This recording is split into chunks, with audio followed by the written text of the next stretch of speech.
3/5, 7/11, 1/4, 11/13, 5/8 என்ற பின்னங்களின் இறங்கு வரிசை வடிவம் கேட்டிருக்காங்களா. இப்போ 3/5 இதை வந்து டிவைட் பண்ணால் 3 5 டிவைட் பண்ணால் நமக்கு என்ன கிடைக்கும் 0 பாயிண்ட். அப்போ இங்கே 0 வருமா, 5 6 30, 0.6.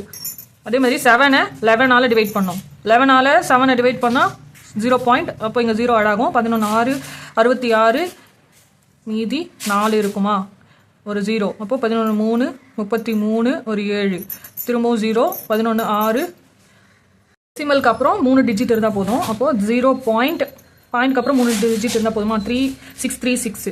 நெக்ஸ்ட் வந்து 1/4, 4 1 டிவைட் பண்ணால் 0 பாயிண்ட். அப்போ இங்கே 0 வருமா, 4 2 8, மீதி 2 0, 4 5 20. அப்போது 1/4 டிவைட் பண்ணால் நமக்கு என்ன கிடைக்குது 0.25. நெக்ஸ்ட் வந்து 11 13 டிவைட் பண்ணும். இப்போ நமக்கு பாயிண்ட்டுக்கு அப்புறம் 3 டிஜிட் இருந்தால் போதுமா. அப்போது 11/13 டிவைட் பண்ணால் நமக்கு என்ன கிடைக்குது 0.846 கிடைக்குது. இப்போது 5 8 டிவைட் பண்ணும் 0 பாயிண்ட். அப்போ இங்கே 0 ஆகும். 5/8 டிவைட் பண்ணால் நமக்கு என்ன கிடைக்குது 0.625. இப்போ இறங்கு வரிசை தானே கேட்டிருக்காங்க. அப்போ பெரிய நம்பர்லேருந்து சிறிய நம்பருக்கு நாம் எழுதணும். இதில் பெரிய நம்பர் வந்து 0.846, இதுக்கடுத்து சின்ன நம்பர்